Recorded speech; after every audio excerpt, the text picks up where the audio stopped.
Okay, here we are, day one of Game On 2025. It's about 11 o'clock, so things are well underway. We've got lots of people playing games at this point. Pretty thick crowd of people for the first day on a Wednesday morning. Here's Valley of Tears. We're getting towards the tail end of turn one. I am in control of the Arab faction, and while I've penetrated here, I've still got a lot of work to do all through here. Now, it looks like I've just got so many units. Well, in BCS terms, the real challenge is how good these Israeli units are. They are just packing immense heat. They're really hard to convincingly give a step loss to, so these single-step units are so good, I really can't engage offensively with them very well.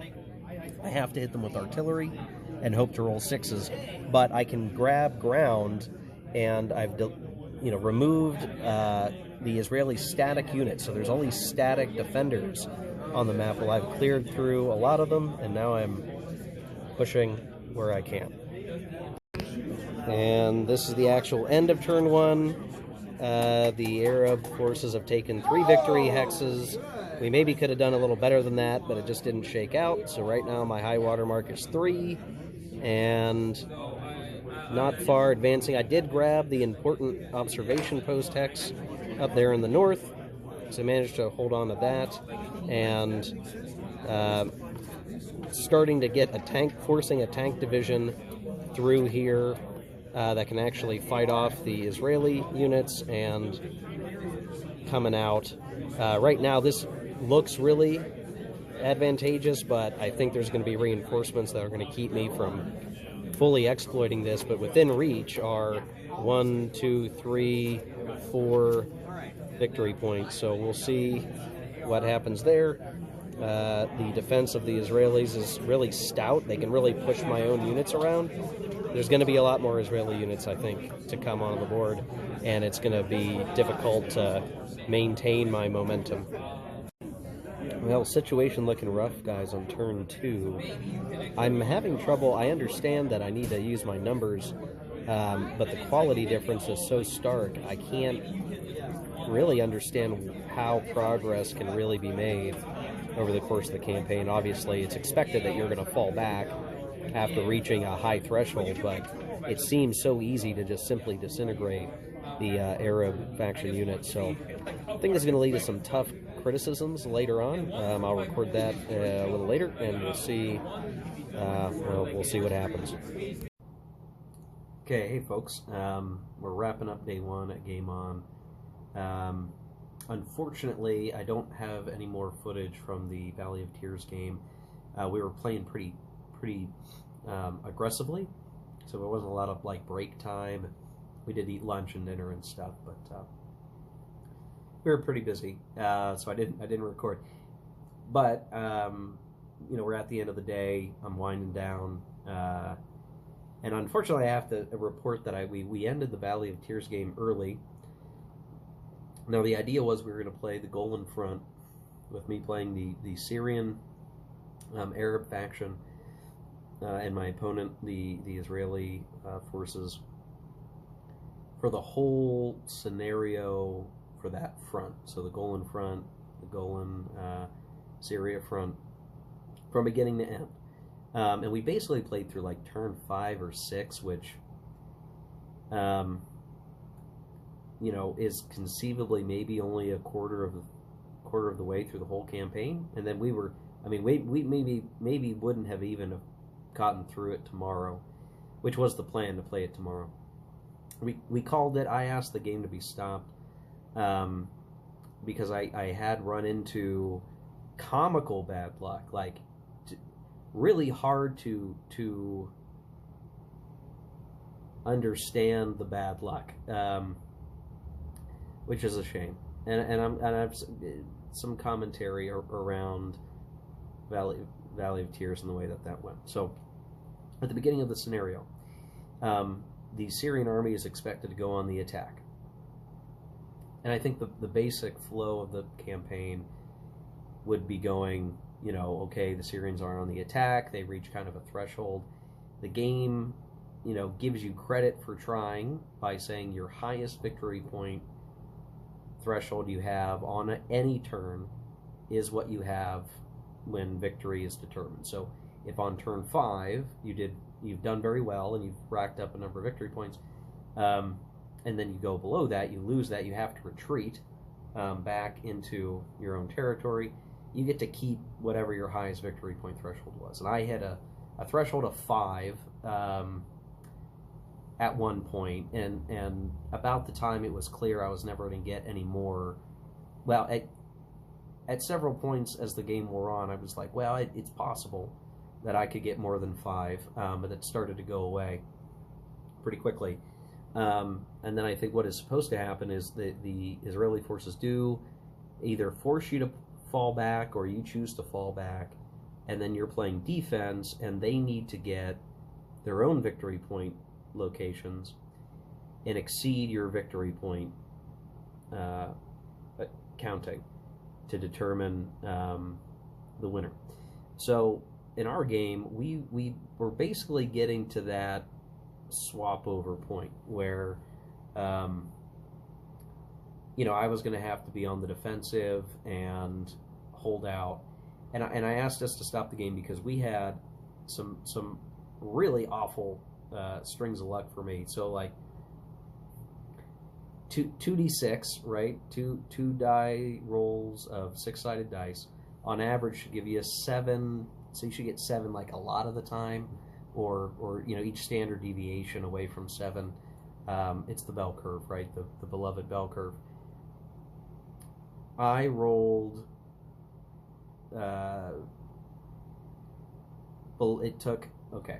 I was trying to knock out some of his units. I had one of his armor units down to a 1-step, and I needed to kind of get rid of it so that I could continue to press on one of his formations and their HQ, and maybe break a part of the front open.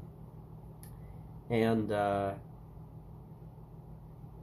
basically I ended up throwing away. I probably should have stopped at some point, but it was like, no, there's no way that I got to give it another shot, because I need to do this now before that formation activates again, and shut it down. And it took 8 die rolls to get a 7 or higher on 2d6. 7, 8 die rolls went by with me rolling 2s and 3s and 4s repeatedly, back to back, and in the process I lost the majority of my armor steps from the Syrian 1st Tank Division, which was a bummer. And on top of that, I had similar strings of that luck on other parts of the front, losing just a lot of steps to no attrition loss to the Israeli forces, and it just got so bad. It was like, man, everything's going to collapse, and that was a bummer. And it was just like, I don't think we could carry this on. Like, it would just, I could fight it out really hard, and we could go another 15 turns. We were on turn 5 or 6, but we're going to end up at the same place, and I'm frustrated enough by these die rolls as they were going for me, and we were rolling the same dice, and my opponent was rolling average, pretty good die rolls all the time, every time just about, and I was just eating crap the whole time. Almost the first 2 turns I was rolling, we'd say, average dice, and we didn't see anything amiss, and then suddenly, I couldn't make a die roll to save my life, and it became very one-sided at that point. So what had happened in our game ultimately was that while I had pushed in the center and the north and was making progress, that's when the bad die rolls on my own side just went haywire, and then my opponent's counterattacks were so effective that it really threw everything apart, and it was like trying to continue on in that state was going to be very frustrating, because in the south I had basically my big 5th Infantry Division just absolutely torn apart by the 210th Division of the Israeli Armed Forces. and they were an incredibly powerful formation, let me tell you. And this gets into kind of the really tough thing about Valley of Tears. It is a historical game in that it is portraying these things in a historically accurate way in terms of like unit quality and capabilities. But in the gameplay, it is very frustrating for the Syrian player, because in every measurable BCS mechanic, whether we're talking about efficiency ratings, armor values and capabilities, availability of artillery, availability of all the air stuff and all the air power, it is so stark in terms of effectiveness that basically as soon as the 210th came on the board, I had the entire 5th Infantry Division like in good shape. You know, the last time in the video you saw the map, you know, well, I mean, you saw some parts of it tearing me up, but where I, you know, I had set up and I was like, okay, I'm in okay shape. Like, this isn't good defensive terrain. It's all open terrain, but I'm where I want to be, and I can kind of figure out a better way to move up and pressure the Israelis. That formation came on, 2 activations. It got its 2nd activation. Basically, entirely destroyed the 5th Infantry Division. Like, it was just gone. It was cracked severely, and then they cut my main supply route, and I couldn't do anything. It was like, nope, now that formation's gone. The whole southern part of the map, I'm pushed out. I can't fight back. I can't even hold on. They eventually got more reinforcements further south and were basically surrounding my entire formation and just ripped it to shreds, which was bad. And it forced me to take the 3rd Tank Division, which starts as reinforcements in the north part of the map, all the way south across the entire map to try to plug that gap. And I was getting that unit into position finally after several turns and crappy, you know, die rolls and lack of secondary activations and stuff like that, that they were barely getting into some kind of position to hold the line when, you know, by the time I asked to call the game. I had to bring in strategic reserves, which was giving my opponent some victory points, which was going to lessen their number of actual VP hexes they needed to take to beat my victory point score of 5, just to try to hold some kind of line. And I didn't think it was going to get, you know, there was no point in continuing after a while. I mean, we continued to play for a little bit, and I was trying to see, like, can I just push a little bit more? Can I find some other way to, like, hold on to what I've got before everything gets eviscerated? And the die roll just kept going negative for me, like terrible die rolls. Every single time I touched the dice was pure negative, and my opponent's die rolls were great. I mean, just back to back every time. We were astonished at the luck. I mean, my friend, he was like, I don't know what to say, and it was like, yeah, that's the situation. So yeah, it was like I can't do anymore, and that the Israeli forces were still getting some level of reinforcement. It didn't matter if I managed to knock down a couple of units; he was getting new stuff, just replacing it, and it just wasn't. I wasn't going to get very far. Now, some of these things are tied up in the fact that, you know, again, this is historical. It's just the way that this front was historically. The Israeli forces are largely armored, and they do have some mechanized armor units that can do multiple fire actions and also do a regular attack. But very often, I mean, their combined AV value of their armor value and efficiency rating for the die rolls were like usually 12 or 13. So 8 plus 4, 8 plus 5, 8 plus 3, so there's some 11s. And that's so much better than pretty much every Syrian unit on the map that we had to use that special rule for Valley of Tears, which is the maximum differential is minus or plus 3. I mean, my opponent was rolling plus 3 every time. I was rolling minus 2 or 3 every time. So bad luck on top of that doesn't help. But even if I had decent luck, you know, you're always running a tough series of combats.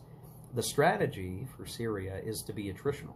So ideally, you don't, you're okay on those engagement die rolls of armor versus armor if you can get both sides lose one. You'll take that because you want to wear the Israelis down enough that you can hurt them. And I, over the course of the game, I did jump an HQ. Well, actually, I jumped to HQ twice. I was doing okay before the strings of bad luck. Several different strings of bad luck of repeated die rolls back to back, terrible. Really just threw everything off into craziness. But the 210th Division being so strong, multiple step units of really strong armor, really good efficiency ratings, make them untouchable. Like, to try to inflict a step loss, they're all hard units, so you can't hit them with artillery. You can try to attack and maybe get lucky, but you're usually just rolling, at best, situational retreats for them, and you're taking attritional losses. You can't inflict losses to these units, and if you can't inflict losses, you can't do much, right? You're ending up, being very reactive and hoping to do damage on the defense, but in the south part of the map, there's no terrain to latch onto, and those units are so strong. I mean, the other factor in this is that the high tempo rule allows the Israeli player, because they have fewer formations, to do a special sort of activation of a handful of units in between the Syrian player's activations. But every time he did that, and that he could do that, there's this special Zviko unit that can, if it dies, it comes right back again. So he was utilizing that unit, which is a pretty strong unit. The ability to restore these strong one-step units to the board every time he does it. Now you have to roll a die to get to do the special activation, but he was making that routinely. Every time he would get that, you don't get an objective marker, so you can't do like a full attack. But you can do engagements. And so he would focus and burn out my support marker on my formation. So I had red support. He burned that out pretty quickly. I mean, it was like just all over the place, burned away the 5th Infantry Division support, and then once the support was gone, every time he could afford to do a full activation with the 210th and then the high tempo activations, they were just ripping everything apart. So that was hard to deal with. I think if I managed to continue to play on, I'd be basically having very little agency in the game, just hoping that when he rolls, and he rolls a +3, that he somehow rolls Snake Eyes, and somehow I do some extra losses to him. So I think my issue right now with Valley of Tears, and I don't know if it's a real issue or not, and I don't want to be too down on the game, because I've not played the Egyptian front, and I think the Egyptian front is probably not as bad in this respect, in terms of the difference in force capability. That so I need to play that, but on this Golan front, it's just so lopsided. Every measurable BCS mechanic you suck at as the Syrians. Like, everything sucks. Everything you have sucks. It sucks so bad, and you're forced to go on offense with forces that can't really execute offensives at all, or very limitedly. And you can make some progress if you're lucky. You can figure out a way to make it work. But you're doing so, in opposition to all those disadvantages. Again, all historical. The Israeli player gets all these advantages, gets the high tempo response capability, gets the returns from the dead when it dies unit repeatedly, has these units that it's incredibly hard to actually cause step losses to, benefits, that it feels like an operation in futility. To execute anything, it feels so futile. To try to defend feels futile. To go on the offensive can feel so futile. The air war, obviously, is going to be lopsided, but I mean, you barely get much out of the air war to even have many air points to use. It just felt like, I think it just got to the point where it was like, well, man, I mean, if we were playing like the full game and we were doing Egypt too, that none of this would be as bad.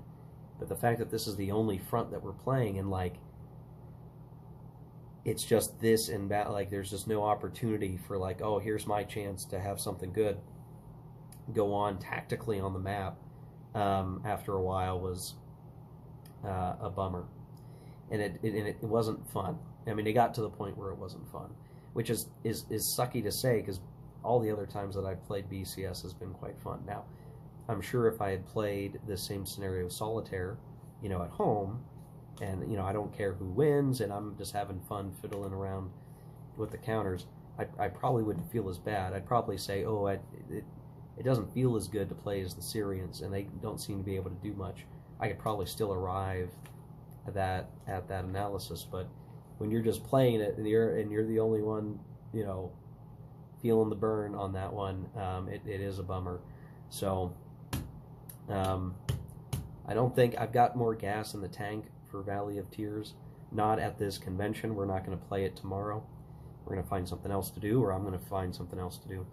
But I am disappointed a little bit in my experience with Valley of Tears for that reason. It just felt like that, you know, all the cards are stacked against you, and sometimes that's a fun challenge in a war game. And this one, it was like, man, you expect everything bad, and you're expected to actually make progress to do well, but you're not given any tool to do it, and that's a bummer. That felt rough, but it's historical. I mean, it's a accurate game experience, but that doesn't mean that it's going to be enjoyable. So I would say, if you were looking to play Valley of Tears with a friend for the first time, do not play the Golan scenario, the campaign. Maybe play the shorter Golan Duel scenario. Maybe play the Egyptian front, but if you're going to play that campaign, you better have, or you better know what you're getting into with Syria. And you know, my opponent was gracious and said, you know, why don't we restart and you can play the Israelis and I'll play Syria. And I just, you know, I don't see the point. I mean, I don't. The scenario felt pointless for those reasons. So, you know, maybe I need to do some studying up on strategy for the Syrians. I understand the intent. It's attritional to some degree, and you need to try to get a high watermark and then fall back and fight defensively. I get the strategy, but my execution of it leaves a lot to be desired, and I got to own that. But my taste for the game went out the window after all of that, and you know, I need to come back at it, I think, for the Egyptian front and see what else happens. So we'll figure something out, and I will talk about that you know, in the next clips or next video on Game On coverage. I didn't do a lot of walking around the game room taking video footage. I think Justin Justagard is going to be doing that, so if that interests you, please go check out his videos once he gets them posted. Day one Game On down. Got to play some more game. Had an odd time doing it. We'll play some other stuff here, and we'll catch you later.